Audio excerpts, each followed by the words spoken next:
Alors, bonjour tout le monde et merci d'être ici aujourd'hui. Je m'appelle Diane Labelle, mais mon nom est Yokodio. Je suis d'héritage Mohawk. Ma famille vient de la communauté Akwesasne, mais présentement, j'habite à Kahnawake avec ma femme, mes enfants et mes petits-enfants. Et ça fait longtemps que je travaille sur la question de la bispiritualité, surtout parce que j'ai fait au-delà de 35 ans en éducation, alors toujours près des jeunes dans nos communautés. Et que les statistiques et les conditions dont vous avez entendu ce matin, ce sont des choses qu'on vit constamment dans nos communautés. Et pour moi, ça me touche personnellement sur plusieurs plans. Et surtout quand on parle de jeunes qui ont des difficultés à développer leur identité personnelle, non seulement comme personnes autochtones, mais aussi comme personnes ayant une identification de genre différente. Alors, pour moi, c'est ça que le sujet d'aujourd'hui, c'est de vous parler un peu de la bispiritualité sans vraiment aller trop en histoire, parce que ça prendrait très longtemps. Et de vous donner peut-être un petit survol de ce que c'est la bispiritualité et comment ça touche nos jeunes de nos jours. Alors, il faut penser vraiment que la situation dans nos communautés qu'on vit présentement est celle de violence, d'isolation, de ceux qui sont différents. C'est certain qu'il y a beaucoup de violence. On a entendu parler, ces dames qui parlaient de la violence vis-à-vis des femmes. Dans ces statistiques, souvent, on oublie qu'il y a les bispirituels qui sont touchés par ceci, ces taux de violence, ainsi que les personnes qu'on identifie comme étant possiblement transgenres. Alors, c'est vraiment une violence qui relève vraiment du changement qui a été fait dû à la colonisation sur nos nations. Parce qu'avant l'arrivée des Européens, c'est certain que nous avions un système unifié de genre.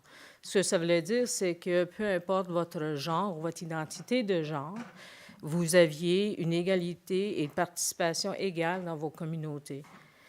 Dans les recherches anthropologiques qui ont été faites, on a été capables d'identifier dans certaines nations qu'il y avait jusque 8 différents genres qui avaient été identifiés. Pour moi, tout ce que ceci veut dire, c'est qu'on a deux côtés d'une gamme. Alors, homme, femme, masculin, féminin. Et qu'à l'intérieur, il y a une gamme complète d'expression de genre. Et lorsqu'on disait qu'il y avait unification des genres, une égalité entre les genres, c'est que tout le monde pouvait vivre son identité de genre, ainsi que son identité de sexualité. C'est différent, c'est deux différentes choses. Les recherches nous montrent aussi que dans les langues originales, ceux qui n'ont pas été touchés ou celles qui n'ont pas été touchées par la colonisation, qu'on ne trouve pas des références au genre. Il n'y a pas de masculin ni de féminin. Nous, nos langues, ce sont des langues basées sur l'action des verbes. Et à l'intérieur de ça, c'est basé, c'est le contexte, le rôle, la fonction qui mène à l'expression dans nos langues. Tandis que le français et l'anglais, c'est basé sur les noms. Et là, on y ajoute toutes sortes de qualifications. Et cette différence nous indique que nous, c'est pas important qu'on identifie qui fait nécessairement l'action, mais c'est la fonction. D'accord? Parce que pour nous, le rôle n'est pas rattaché à la biologie, nos rôles en société, notre identification, mais qu'elle était plutôt basée sur le rôle qu'on choisissait. Et que ces rôles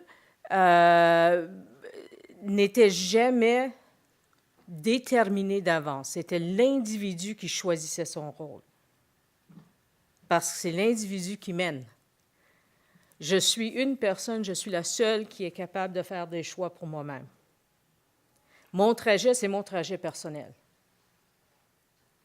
Et c'est vraiment cette valeur qui est là dans les communautés ou les nations autochtones qui souvent vient en conflit avec ce qu'on a appris vis-à-vis un système qui ne nous fait pas.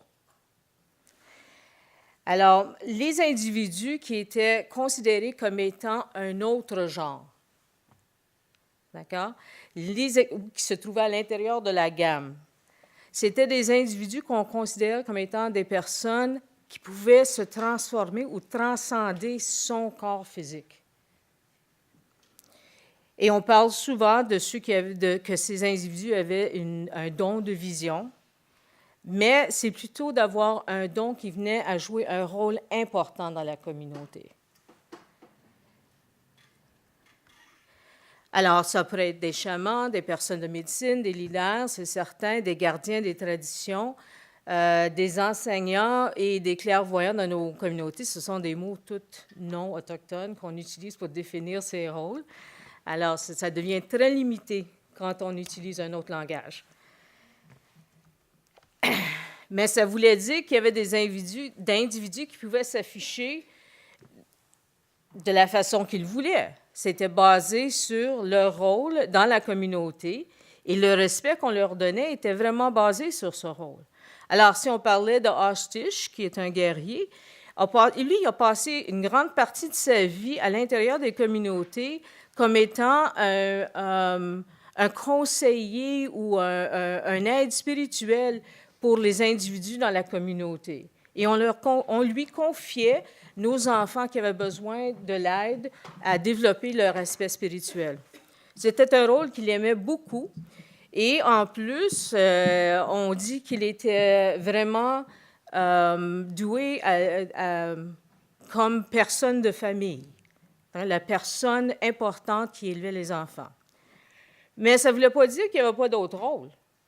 Oshtish, lors de la guerre du Rosebud, a monté à dos de cheval et est allé défendre. 5 minutes déjà? Eh oui, OK. Alors, voici que pour lui, il a été capable de changer son rôle aussi. Nous avions aussi Weewa, qui avait été identifié comme étant une personne qui était capable de bien communiquer. Et on l'a envoyé à Washington pour représenter sa nation. Et on a aussi Woman Chief, qui a été tellement respectée dans sa nation qu'elle avait 3 familles. 3 femmes, 3 enfants. Alors, et on la respectait, elle faisait toujours partie des conseils et ceux qui prenaient les décisions pour sa nation. Dans le passé, comme on espérait serait le futur, les enfants n'étaient pas identifiés basés sur un genre. Jusqu'à l'âge où ils prenaient ou faisaient une cérémonie, un rituel pour passer à un autre stage. Et c'est à ce point-là que les enfants choisissaient leur rôle ou qu'ils avaient commencé à développer leur rôle dans la communauté et ça devenait officiel lors du rituel. Et que cette diversité, même lorsqu'on parle de nos communautés et un rattachement à la terre et la nature, la diversité, c'est un atout.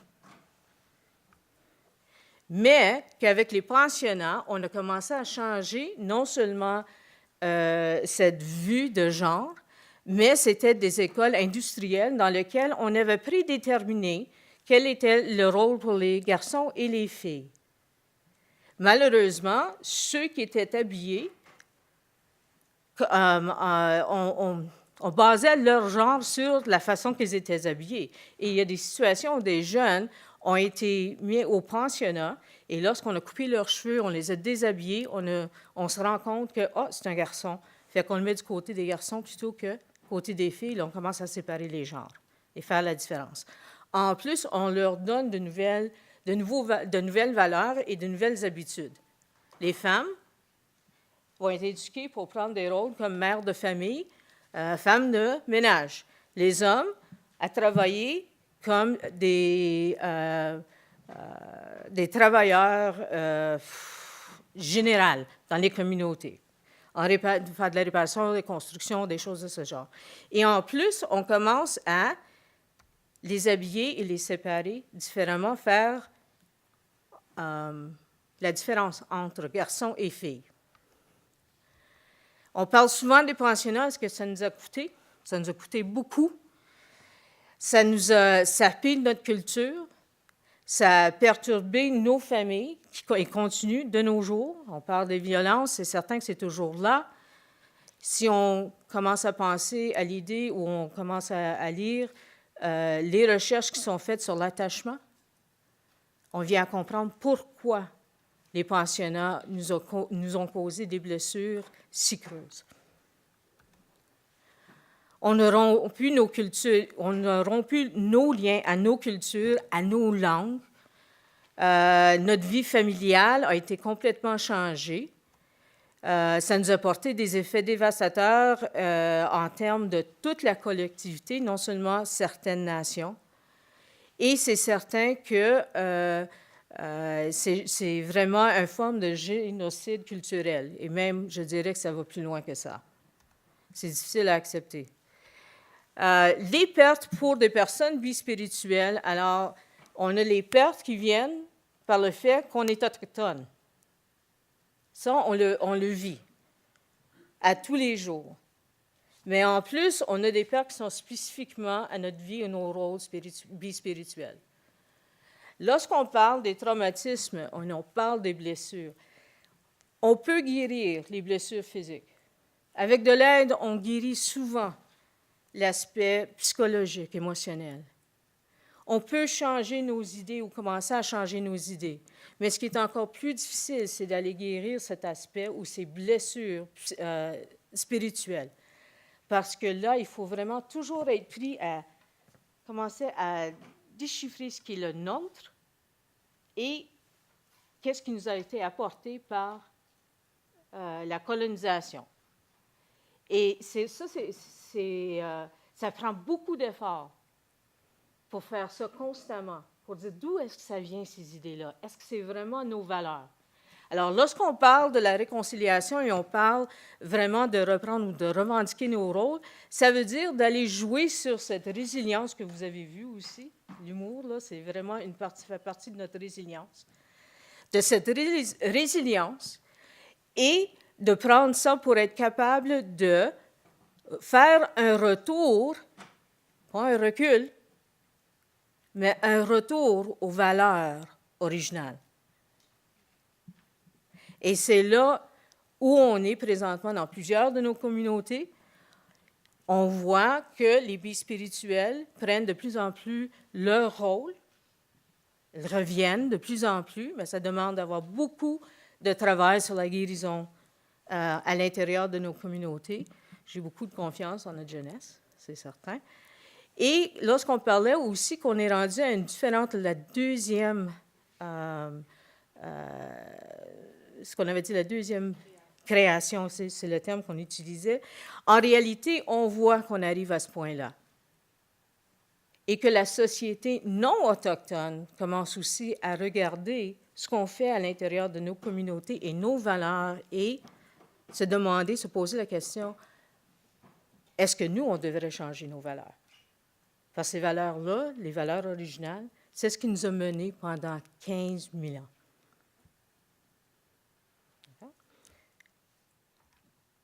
C'est à peu près tout. Merci.